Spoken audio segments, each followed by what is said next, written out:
प्रणाम गुरुदेव। धर्म ग्रंथों में दिव्य चमत्कारों के वर्णन मिलते हैं, क्या वे सत्य हैं? क्या इन पर शंका की जा सकती है? कृपया शंका का समाधान करें। ये भी दिव्य चमत्कार है कि आपके मन में शंका पैदा हो रही है। यह बुद्धिमत्ता का लक्षण है। Intelligence is the greatest miracle. सबसे बड़ा चमत्कार है जो अस्तित्व ने उत्पन्न किया है। सामान्य आदमी, औसत बुद्धि के लोग जिसे चमत्कार कहते हैं, वो है किसी ऐसी घटना का घटना जिसका कार्य कारण ना बताया जा सके, कॉज एंड इफेक्ट ना हो, उसे हम चमत्कार कहते हैं। ध्यान रखिए, या तो विज्ञान सत्य हो सकता है जो कॉज एंड इफेक्ट खोजता है, या चमत्कार सत्य हो सकते हैं। शास्त्रों में जिन चमत्कारों का वर्णन है, विज्ञान की कसौटी पर आज तक एक भी खरा नहीं उतरा, और विज्ञान रोज रोज जीतता चला गया, चमत्कार हारते चले गए, क्योंकि जगत एक नियम से चल रहा है। एग्जिस्टेंशियल लॉ, एक अस्तित्वगत नियम है। विज्ञान उस नियम की खोज करता है कि क्या करने से क्या होता है, ऐसा ऐसा करेंगे तो फिर ऐसा ऐसा होगा। सब चीजें नियमबद्ध हैं, और चमत्कार का मतलब है कि हम नियम तोड़ के कुछ करेंगे। नहीं, ऐसा नहीं हो सकता। और चमत्कारों की जो बात करते हैं वे मैजिक ट्रिक्स दिखाते हैं। साधारण जादूगर ईमानदार है, वो कह देता है कि यह मैजिक ट्रिक है, हाथ की सफाई है। और हम जिन्हें धर्मगुरु कहते हैं वे बेईमान हैं, पाखंडी हैं, झूठे हैं। वे कहते हैं कि वे चमत्कार कर रहे हैं, वह भी एक प्रकार की ट्रिक है। तो निश्चित रूप से आप जो शंका कर रहे हैं, यह शंका बुद्धिमत्ता का लक्षण है। मैं इसको चमत्कार कहता हूं। जीवन है, यह एक चमत्कार है। हमारा होना चमत्कार है। जादुई ट्रिक्स को मैं चमत्कार नहीं कहता। चलिए अगला प्रश्न। स्वामी जी प्रणाम। ओशो कभी कहते हैं कि स्वयं का स्मरण रखते हुए साक्षी भाव से कर्म करो, और कभी कहते हैं जो भी कार्य करो पूरी तरह लीन हो जाओ, खुद को भूल जाओ। इन दो विरोधाभासी बातों का सुस्पष्ट कीजिए। महत्वपूर्ण सवाल है। दुनिया में दो प्रकार के लोग हैं, एक स्त्रीण हृदय वाले भक्ति में डूब सकते हैं, और दूसरे पुरुष चित्त वाले जो ध्यान में उठ सकते हैं। तो दो प्रकार के मार्ग दुनिया में सदा से प्रचलित रहे हैं, ज्ञान मार्ग और भक्ति मार्ग। जो व्यक्ति ज्ञान और ध्यान में डूब रहा है, उसे आत्म स्मरण करना है, स्वयं का होश बना के रखना है। संसार के विविध क्रियाकलाप करते हुए भी आत्म स्मरण, स्वबोध, सेल्फ अवेयरनेस न छूटे। और दूसरी तरफ भक्ति मार्गी हैं, उन्हें इसका ठीक उल्टा, उन्हें मैं भाव का विसर्जन करना है। मैं छूट जाए, मैं भूल जाए। जो आप कर रहे हैं, जो हो रहा है, उसमें पूरी तरह लौलीन हो जाएं, तल्लीन हो जाएं, समग्रता से, टोटलिटी से। तो ये दो प्रकार के मार्ग हैं। ओशो ने चूंकि सभी प्रकार के लोगों से चर्चा की, तो दोनों प्रकार के मार्गों की बात आई। एक है आत्मस्मरण का मार्ग, वह ध्यान का मार्ग है, और एक है स्वयं के विस्मरण का मार्ग। अपने को भूल ही जाओ, तुम नहीं हो, बस परमात्मा है, तू ही तू है इस जहां में। मैं भाव समाप्त हो जाए। जो आपको रसपूर्ण लगे आप वैसा कीजिए, जो आपके लिए सहज हो वैसी साधना कीजिए। निश्चित रूप से विरोधाभासी बातें हैं। ये तो ऐसे ही हो गया जैसे कोई कहे कि डॉक्टर तो बड़ा विरोधाभासी है। एक मोटा इंसान आया था, उससे कहा कि घी तेल कम खाओ, मक्खन खाना बंद कर दो, भोजन में कटौती करो, खूब मेहनत करो, 5 किलोमीटर रोज दौड़ो। फिर एक दुबला पतला आदमी आया, उससे कहने लगे कि तुम ठीक से जरा खाना खाओ, फैट की मात्रा बढ़ाओ, और मेहनत कम किया करे, विश्राम ज्यादा किया करे। कितनी विपरीत बातें कह रहा है। दोनों मरीज अलग अलग प्रकार के हैं, इनका इलाज भी विपरीत होगा। आपसे किसने कहा कि वहां बैठे बैठे सबके नोट्स बना लो और फिर कंट्रडिक्शन और विरोधाभास खोजो? आपके लिए जो योग्य है आप वह चुन लो और अपने काम में लगो। ठीक है? प्रणाम बाबा। पिछले 17 साल से मेरे परिवार में प्रॉब्लम चल रही है, कोई हल नहीं मिल पा रहा। क्या आप मेरी कुछ मदद कर सकते हैं? जहां तक हल का सवाल है वो तो कहीं नहीं मिलता। पहले खेतों में मिल जाता था किसानों के पास, अब वो भी ट्रैक्टर चलाने लगे हैं। कहीं किसी चीज का हल नहीं है। और जिसको हम परिवार की समस्या कहते हैं, समाज की समस्या कहते हैं, संस्था की समस्या कहते हैं, जरा गौर से देखना ये कहां से पैदा होती है। ये तुम्हारे भीतर से पैदा होती है और तुम्हारे जैसे ही अन्य लोग हैं उनके भीतर से पैदा हो रही। वो भीतर कौन सा तत्व है जो हमें समस्याओं में ग्रस्त कर देता है? वो है होश की कमी, वो है प्रेम की कमी। अहंकारों की टक्कर, अहंकारों का संघर्ष हो रहा है। बाप बेटा एक दूसरे के खिलाफ हैं, दुश्मन हैं। सास बहू एक दूसरे के दुश्मन हैं, भाई भाई दुश्मन हैं। प्रेम जैसी कोई चीज नहीं है और होश की कमी है। तो अपने भीतर हल मिलेगा। बाहर आप सोचें कि दूसरों को बदल लें, कुछ व्यवस्था चेंज कर लें, कोई सलूशन निकल आएगा, ऐसा आज तक कभी नहीं हुआ।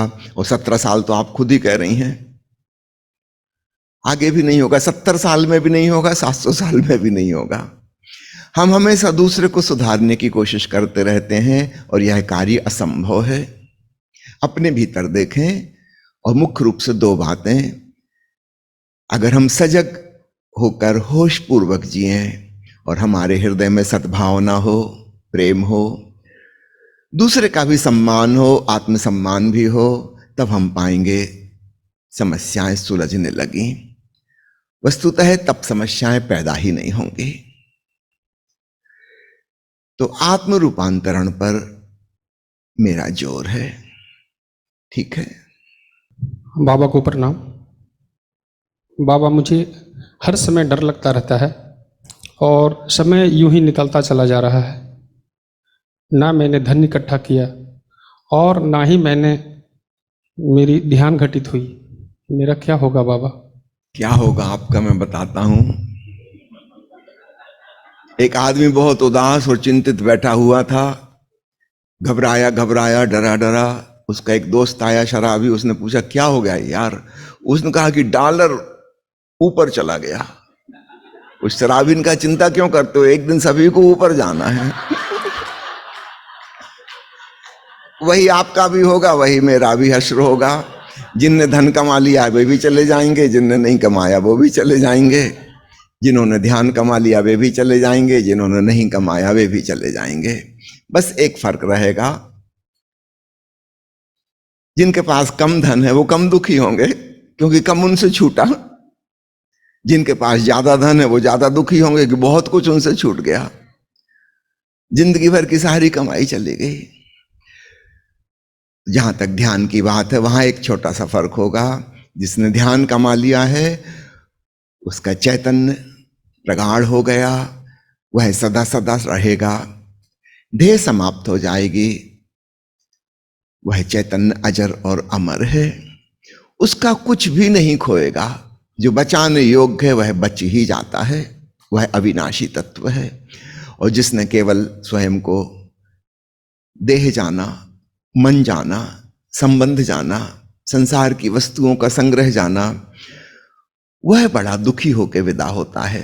तो जाना तो सबको ऊपर है, लेकिन जाने जाने में भेद हो जाता है। धन के बारे में तो मैं नहीं जानता, वो सलाह आप किसी और से लीजिए। लेकिन ध्यान यह निश्चित रूप से आपकी जिम्मेवारी है और इसका बाहर की परिस्थितियों से कोई संबंध नहीं है। आप जिस परिस्थिति में भी हैं उसमें आप ध्यानपूर्ण यानी ज्यादा होशपूर्ण, ज्यादा सजग, सचेत और साक्षी हो सकते हैं। ठीक? प्रणाम गुरुदेव। मेरी उम्र 17 साल है और कृपया मुझे ये बताएं कि मैं परमात्मा को सुगमता से कैसे पा सकती हूँ। अच्छा है आपकी उम्र कम है, परमात्मा को पाना सुगम है छोटी उम्र में। मुसीबत तो उनकी होती जिनकी उम्र बड़ी हो गई है, जिनकी कंडीशनिंग्स बहुत सख्त हो गई हैं, फ्लेक्सिबिलिटी खत्म हो गई। और उम्र बढ़ने के साथ साथ इंटेलिजेंस और रिसेप्टिविटी भी कम होती चली जाती है। छोटे बच्चे को परमात्मा को पाना बहुत सरल है। सच पूछो तो वह परमात्मा से अभी जुड़ा ही हुआ था, अभी धीरे धीरे धीरे दूर जा रहा है, बड़ी आसानी से वापस लौट सकता है। बूढ़ा आदमी बहुत दूर निकल गया, उसका वापस लौटना भी उतना ही कठिन हो जाता है। उसके मन की धारणाएं फिक्स्ड हो जाती हैं, फ्लेक्सिबिलिटी खत्म हो जाती है, ग्रहणशीलता कम हो जाती है। वो अपने आप को ज्ञानी समझता है और उसके मिथ्या ज्ञान की वजह से उसे वास्तविक ज्ञान की प्यास भी खत्म हो जाती है। वो तो धर्म ग्रंथ पढ़ के और कुछ छोटे मोटे पूजा पाठ के क्रियाकांड करके समझता है कि मैं धार्मिक हूं, तो कुछ करने को तो बचा ही नहीं। वो तो धार्मिक है ही, वो तो पुण्यात्मा है ही। अच्छा है तुम्हारे मन में प्यास जागी, जिज्ञासा जागी। परमात्मा को पाना कठिन नहीं है। हम सहज सरल स्वाभाविक ढंग से अपना जीवन जिएं और ओशो ने जो 4 स्तंभ कहे हैं मंदिर के, उनका स्मरण रखें। पहला, जीवन का सम्मान। दूसरा, होश की प्रगाढ़ता। तीसरा, प्रेम और सद्भावनाओं का विकास। और चौथा, तुरिया, परमात्मा का ज्ञान, जिसको नाद और नूर के रूप में बड़ी आसानी से जाना जाता है। इतनी सरल सी बातें हैं, तो आप बिल्कुल आशा से भर जाइए। छोटी उम्र में यह बड़ी सुगमता से संभव है। ध्यान की साधना शुरू करें, प्रेम पूर्ण होना शुरू करें, प्रतियोगिता छोड़ें, नाद और नूर में डूबें और जीवन के प्रति बहुत सम्मान भाव से भरें। बस इतनी सी सरल सी बातें हैं, ठीक है। प्रेम नमन गुरुदेव। मैं पिछले 20 सालों से साधना कर रहा हूं, पर अभी शांति तो महसूस होती है, पर आत्मज्ञान अभी तक भी नहीं हुआ है। दूसरा, मैं एक दुकानदार भी हूं। ग्राहकों के साथ काम करते हुए ध्यान कैसे बना रहे? बैठे। दुकान में हो कि दफ्तर में हो कि खेत में हो कि खलिहान में हो, ध्यान का अर्थ है चेतना, कॉन्शियसनेस। आप ज्यादा अवेयर और ज्यादा सचेत हो जाएं, बस इतनी सी बात है। ग्राहकों के संग भी वही। आप जिस ढंग से आज तक जीते रहे हैं उसमें होश की जितनी मात्रा है, क्या आप उस होश की मात्रा को थोड़ा और बढ़ा सकते हैं? निश्चित रूप से बढ़ा सकते हैं। बस इतना सा ख्याल रखना है, तो जरा भी कठिन बात नहीं है। बस होश की मात्रा को बढ़ाते जाना है। आपके हृदय में थोड़ा प्रेम तो है, माना कि मिश्रित है, अमृत भी है और जहर भी है, प्रेम भी है, घृणा भी है, क्रोध भी है, करुणा भी है। थोड़ा सा सागर मंथन करना होगा, ये विष और अमृत अलग अलग करने होंगे। और एक बार जब हम जान लेते हैं कि यह विष है, फिर उसे कौन अपने पास रखता है? वो छूट ही जाता है। अमृत अमृत बच जाता है। और आपके पहले प्रश्न का उत्तर भी इसी में छुपा हुआ है। आप जो कह रहे हैं कि इतने सालों से ध्यान कर रहे हैं, आप कुछ क्रिया कर रहे होंगे और उसको ध्यान समझ रहे हैं, वरना ये दूसरा प्रश्न पैदा ही नहीं होता कि दुकान में ग्राहकों के साथ कैसे ध्यान पूर्ण हों। अगर आपने ध्यान पूर्ण होने का अर्थ होशपूर्ण होना समझा होता, तो निश्चित रूप से साक्षी भाव अपने शिखर पर पहुंच जाता और आत्मज्ञान फलित हो जाता। तो ध्यान की परिभाषा बदल दें, किसी क्रिया को ध्यान ना कहें, हर क्रिया में जो सजगता जुड़ी है उसका नाम ध्यान है।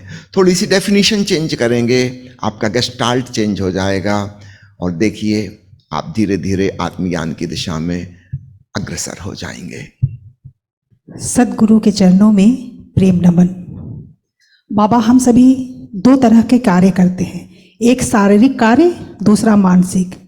लेकिन जब मानसिक कार्य करते हैं तो उसमें बहुत ज़्यादा थकान और साथ में तनाव भी महसूस करते हैं।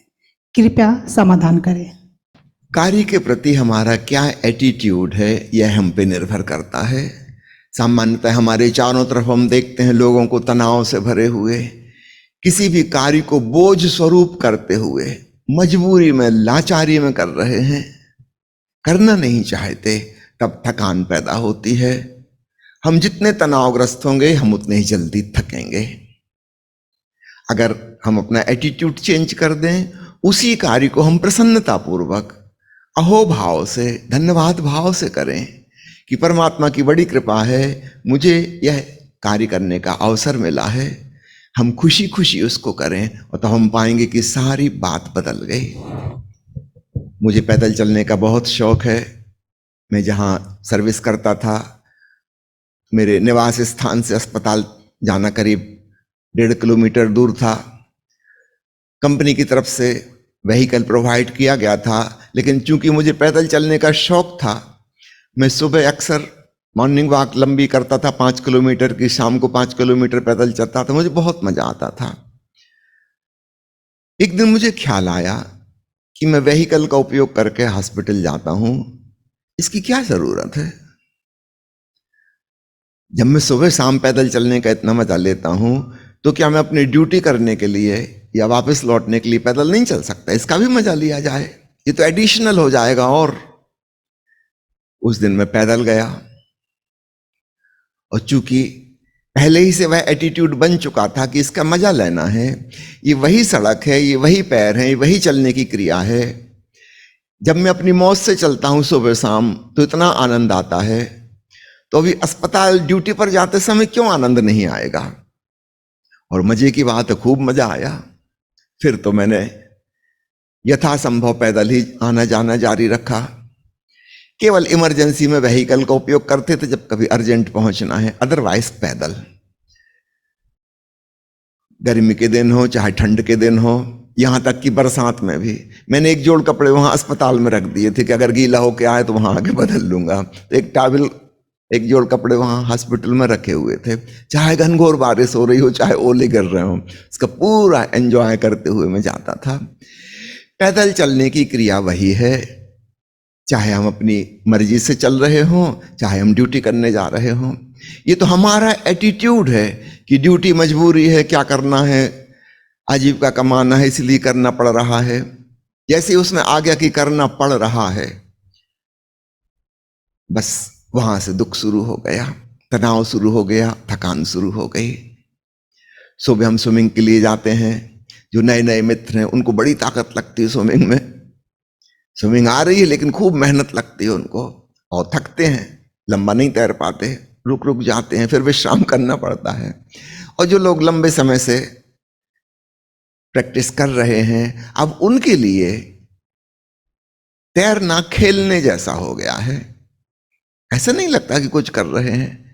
हम लोग रोज 500 मीटर 600 मीटर तैरते हैं और कोई थकान नहीं होती, बल्कि और ऊर्जा से भर जाते हैं। इतना आनंद लिया तैरने का। तो हमारा एटीट्यूड तय करता है हम थकेंगे कि नहीं थकेंगे। उल्टा भी हो सकता है, उसी क्रिया को करके हम और ऊर्जावान भी हो सकते हैं। तो असली बात है अपने मन की दृष्टि को चेंज करना। ठीक है, आप नौकरी कर रहे हैं, दुकान चला रहे हैं, कि कुछ और काम कर रहे हैं, आजीविका कमाने के लिए कर रहे हैं, पर आपसे ये किसने कहा कि आप बिना आनंद के करो? इसका खूब मजा लो, कौन रोक सकता है? इतनी सी बात और आप पाएंगे सारा एटीट्यूड बदल गया। शारीरिक मानसिक क्रियाएं वही होंगी, लेकिन तनाव नहीं होगा, खूब आनंद होगा। स्वामी जी प्रेम प्रणाम। एक तरफ ओशो कहते हैं कि होश इतना प्रगाढ़ करो कि नींद में भी होश में रहो। फिर कभी ओशो कहते हैं कि सूर्यास्त के बाद ऐसी कोई साधना ना करो जिससे होश जागे, नहीं तो नींद में बाधा पड़ेगी। ये दोनों विरोधाभासी बातें हैं, कृपया मार्गदर्शन करें। सामान्य औसत व्यक्ति के लिए यही बात लागू होती है कि जब सुबह का समय है, सूरज उगा है, वृक्षों ने फूलों को खिला दिया, पंछी उड़ने लगे, पशु चरने के लिए निकल गए, मनुष्यों की भी नींद खुल गई, सारी प्रकृति जाग रही है, उस समय तुम जागरण के प्रयोग करो, प्राणायाम करो, विपस्सना करो, साक्षी भाव साधो। रात्रि में सोते समय ऐसे प्रयोग करो जो नींद में सहयोगी हों। उदाहरण के लिए सूफी दरवेश नृत्य, गोल गोल घूमो, घूमते घूमते चक्कर सा आने लगता है, नशा छाने लगता है। फिर आधा घंटा जमीन पर लेटे रहना, पेट को जमीन से लगा के, स्नान करना, भोजन करना और सो जाना। खूब गहरी नींद आएगी। सन 1974 में जब ओशो ने पहली बार पूना आश्रम में प्रवचन दिया, उन्होंने स्पष्ट किया कि ये 3 प्रकार की साधनाएं अलग अलग समय पर की जानी चाहिए। होश और ऊर्जा जागरण वाली साधना सुबह के समय, सुबह से लेकर दोपहर तक। मदहोशी वाली साधना दोपहर के पश्चात शाम तक। और रात में ऐसी साधना जो बेहोशी की तरफ मददगार साबित हो। तो सारी ध्यान विधियां इस प्रकार से बांटी गई हैं। आप ध्यान विज्ञान किताब पढ़ें, समय के अनुसार कौन सी साधना सुबह करनी है, कौन सी दोपहर को करनी है, कौन सी शाम को करनी है, कौन सी रात को करनी है। तो ये तो एक औसत बात हो गई। कुछ लोग हैं ऐसे जो होश की साधना करते हुए भी शारीरिक रूप से गहरी नींद में जा सकते हैं। उनके लिए वो पहली वाली बात लागू होगी, उनको कोई बाधा नहीं पहुंच रही।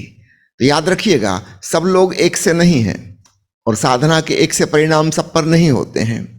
कुछ लोग ऐसे हैं, रात को प्राणायाम कर लेंगे या विपस्सना करेंगे, फिर नींद आनी ही मुश्किल हो जाएगी। ये उन्होंने गलत चीज कर ली। ये ऐसे ही हो गया कि रात को कॉफी पी ली,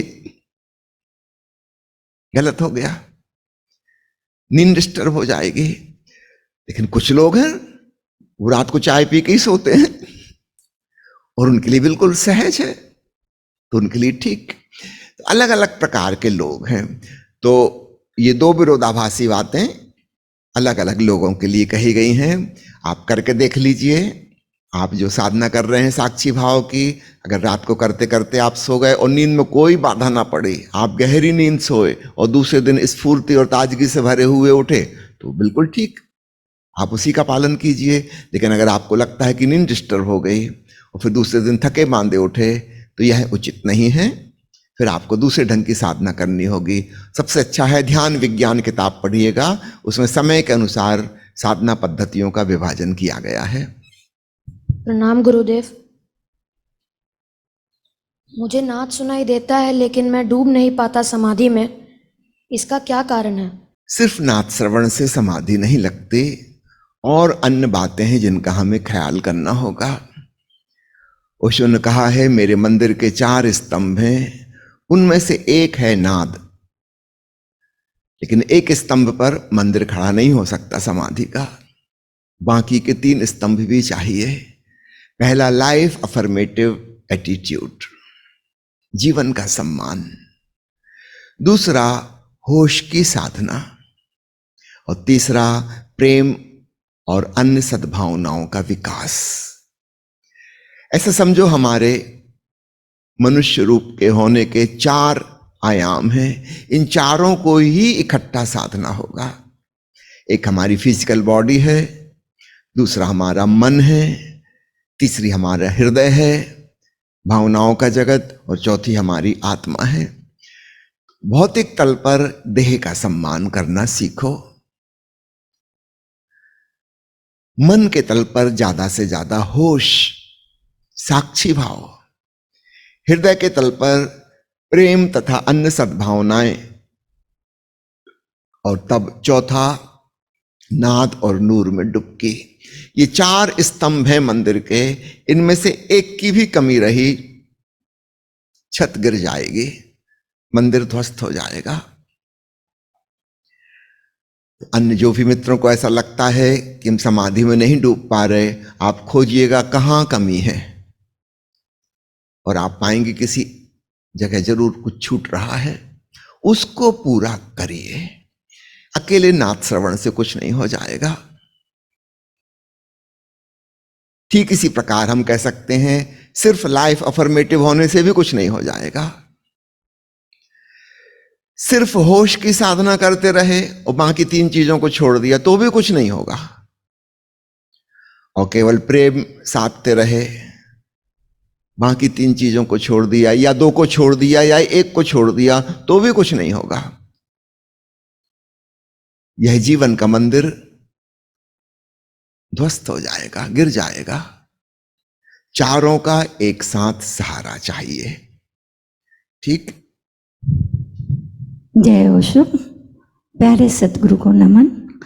मेरा सवाल है, क्या मंत्र की साधना करना से जरूरी है 3 महीना मौन करना?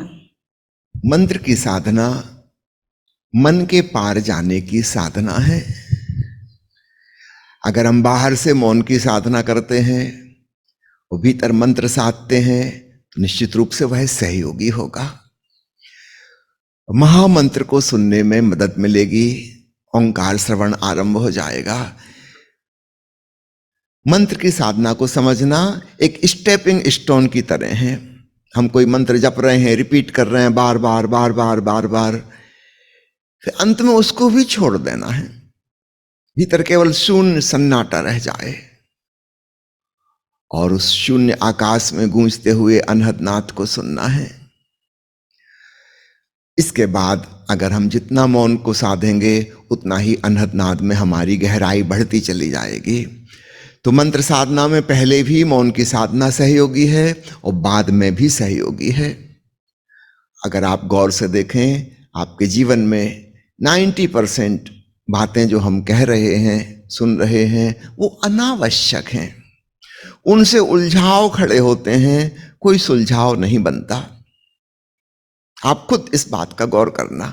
आपके चुप रह जाने से कुछ भी नहीं बिगड़ता, शायद कुछ अच्छा ही हो, बहुत झंझटों से कमी हो जाएगी।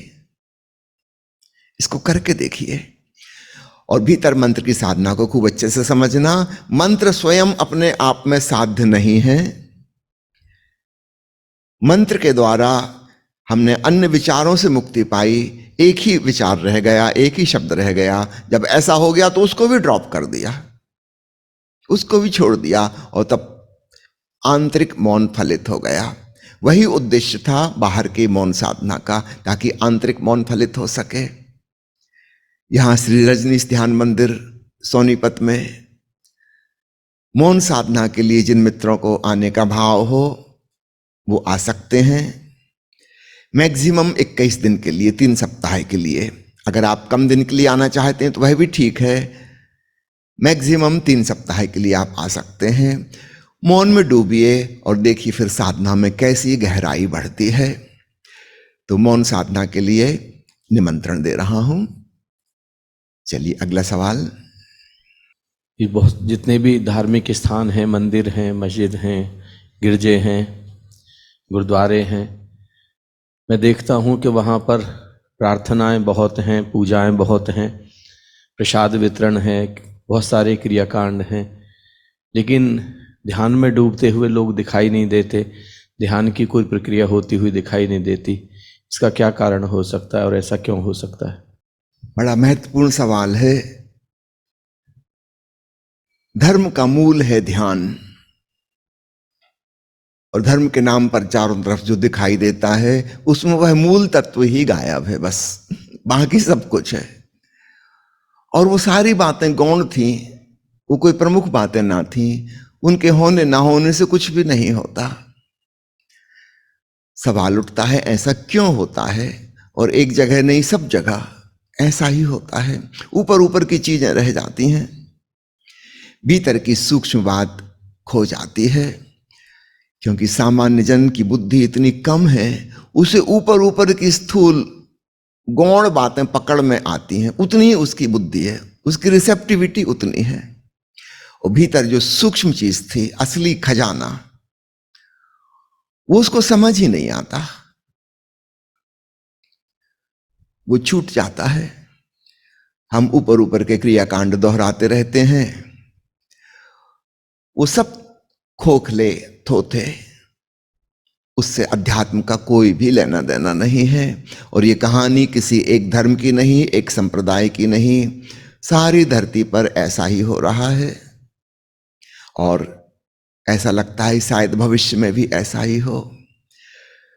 उतने बुद्धिमान लोग ही दुनिया में कम हैं जिनके भीतर गहरी प्यास हो, गहरी जिज्ञासा हो, जो किसी खोज में हो, आत्म अन्वेषण में लगे हों। अक्सर तो ऐसा होगा वैसा जिज्ञासु व्यक्ति इस प्रकार के क्रियाकांड वाली जगह पर जाएगा ही नहीं।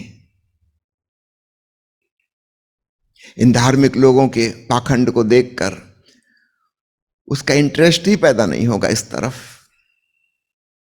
वह तो मौन में, एकांत में, अपने घर में बेहतर तरीके से ध्यान पूर्ण हो जाएगा।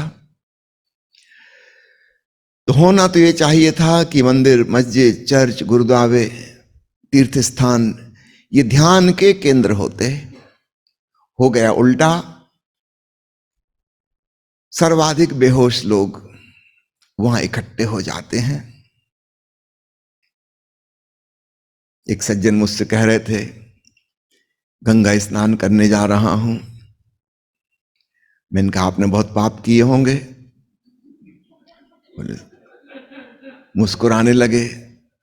हम अगर पाप नहीं किए होते तो धोने क्यों जाते?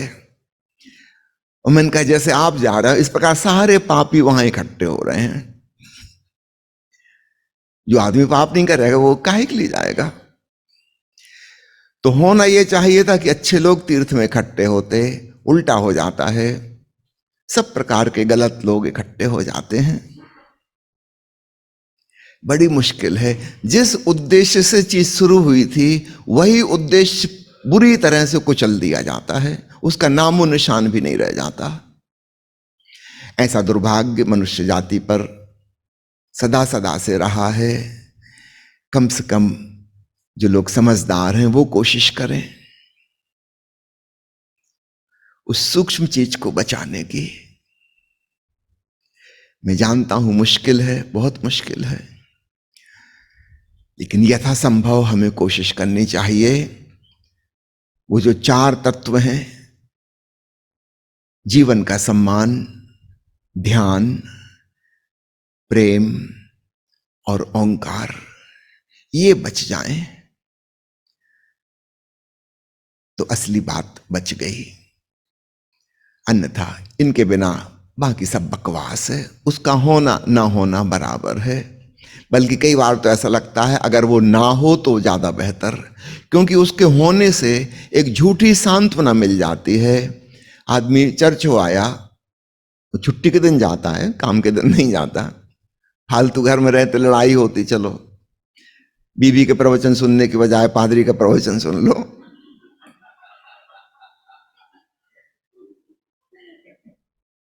वहां जाके वो सोएगा, सुनेगा बुनेगा कुछ नहीं। अक्सर जिन लोगों को रात को ठीक से नींद नहीं आती वो धर्म स्थलों में चले जाते हैं जहां गुरुजी का प्रवचन शुरू हुआ, उनके खर्राटे शुरू। उनको पता है इससे अच्छी नींद और कहीं नहीं आएगी, क्योंकि वो जो कह रहे हैं वो सब पता है, पहले से पता है वो क्या कहेंगे। राम जी की कथा सुना रहे हैं, इन सज्जन को तो पूरी कहानी पता है, कुछ नया तो उसमें होने वाला नहीं, वही का वही रिपीट होगा। बोर हो चुके सुन सुन के, खूब अच्छी नींद आ जाती है। उसको वो समझते हैं कि प्रवचन सुनने से शांति मिली। प्रवचन सुनने से नहीं मिली, बोर होके सो जाने से मिली। लेकिन अब इनको एक भ्रांति उत्पन्न हो जाएगी कि मैं धार्मिक हूं। अब समझना यहां से, अगर ये ऐसा ना कर रहे होते तो मन में कम से कम एक पीड़ा होती, एक कांटा चुभता कि मैं धार्मिक नहीं हूं, और शायद एक सच्ची जिज्ञासा भीतर पैदा होती। अब उसकी भी कोई चांस नहीं रही। गंगा स्नान कराए तो निर्मल स्वच्छ हो गए। अब इनको ख्याल ही नहीं आएगा कि भीतर बहुत गंदगी भरी है और उसका रेचन करना है और सब भीतर मन की सफाई करनी है। इन्हें ख्याल ही नहीं आएगा। गंगा ने तो तुम्हारे शरीर को धोया और सारा उपद्रव तो तुम्हारे मन में, कालिख तो वहां लगी है। गंगा क्या करेगी तुम्हारे मन का, तुम्हारे हृदय का? वो तो तुम्हें होश के जल से, प्रेम के जल से धोना होगा। लेकिन गंगा स्नान करके एक झूठी सांत्वना मिल गई, कंसोलेशन, कि हम अच्छे आदमी हैं, पुण्यात्मा हैं, अब तो हमारा स्वर्ग पक्का है, टिकट बुक हो गई स्वर्ग की। काश ये गंगा स्नान से निर्मल हो जाने की धारणा ना होती तो इस आदमी को भीतर कांटा तो चुभता रहता कि कुछ गलत है और मुझे ठीक होना है, आत्म रूपांतरण करना है, जैसा मैं हूं वैसा ठीक नहीं हूं। वो दंश भी गया, ये तो नुकसान हो गया। लाभ की जगह हानि हो गई। महत्वपूर्ण सवाल आपने पूछा है। मैं नहीं जानता दुनिया में ऐसा दिन कब आएगा, लेकिन जो समझदार लोग हैं, विवेकपूर्ण हैं, कम से कम वे अपने जीवन में तो ले ही आए। अपने घर को मंदिर बनाएं। आपका घर एक पावन स्थल हो, ध्यान और प्रेम का स्थान हो, जीवन का सम्मान हो, वहां नाद और नूर में डुबकी लगे। मैं तो हर ओशो सन्यासी से कहता हूं, तुम अपने घर में ही एक ओशो ध्यान केंद्र खोल लो। 10-5 लोग भी मिल जाएंगे, संगी साथी, उत्सव भी होता चलेगा, ध्यान में डूबना होता रहेगा। नियमित रूप से महीने में 15 दिन यहां से ऑनलाइन कार्यक्रम आता है, आप अपने टेलीविजन से जोड़ दीजिए, सब लोग देख पाएंगे, कर पाएंगे। बाकी 15 दिन आप स्वयं करवाइए, ओशो का प्रवचन सुनाइए, ध्यान प्रयोग कराइए, अपने घर को मंदिर बना लीजिए। वो जो बाहर के मंदिर हैं, मस्जिद हैं, चर्च हैं, उनसे तो हम उम्मीद नहीं कर सकते, वो हमारे हाथ में है भी नहीं। पर जो हमारे हाथ में है, जो हम कर सकते हैं, कम से कम हम वो तो करें। आपका घर आपके हाथ में है, आप उसको मंदिर बना लो। ठीक। मेरा क्वेश्चन है, हम सदा अपने स्वरूप में स्थिर रहते हुए सांसारिक जीवन में शरीर और आत्मा को कैसे साथ लेकर चलें? शरीर और आत्मा तो संग साथ हैं ही, हमें कुछ करने की जरूरत नहीं है। जीवन का मतलब ही है इस भौतिक काया में वह चैतन्य विराजमान है, वह संग साथ चल रहा है, तो हमें कुछ साधना नहीं है। बस इस बात को समझ लेना है कि पुरानी धारणाओं के अनुसार हमारे मन में जो विभाजन हो गया था संसार का और अध्यात्म का, इस लोक का और परलोक का, उस विभाजन को ड्रॉप कर देना है। वो हमारी मानसिक धारणा है जो हमारे पूर्वजों ने, शिक्षकों ने, धर्म ग्रंथों ने हमको दी है। तो शरीर और आत्मा तो संग साथ हैं ही, उनमें तो कोई प्रॉब्लम नहीं है। हाँ, बीच में मन है और मन में यह धारणा बैठी है कि संसार और सन्यास दो विपरीत बातें हैं। दुकान चलाना और ध्यान करना दो अलग अलग बातें हैं। नहीं, अलग अलग बातें नहीं हैं। दुकान चलाते हुए हम ध्यानपूर्ण, प्रेमपूर्ण हो सकते हैं। अपने घर गृहस्थी के काम करते हुए हम ज्यादा सजग, ज्यादा संवेदनशील हो सकते हैं। बस इतनी सी बात है। तो कोई मेटाफिजिकल प्रॉब्लम नहीं है कि आत्मा और शरीर का कैसे संतुलन बनाए, सामंजस्य बनाए। वो सामंजस्य तो प्रकृति ने बनाया ही हुआ है। समस्या कहाँ है? मन में। और वो समस्या भी हमारी पर्सनल समस्या नहीं है। सदियों सदियों से जो धारणा चलती आ रही है वो हमारे मन में बैठ गई है। एक झूठा विरोध भीतर हमारे खड़ा हो गया है कि ये है संसार, ये है अध्यात्म। एक झूठी खिलाफत, एक्चुअली कहीं भी नहीं है, लेकिन हमारी धारणा, हमारी दृष्टि वैसी हो गई है। उस दृष्टि को बदलना है बस। ठीक है।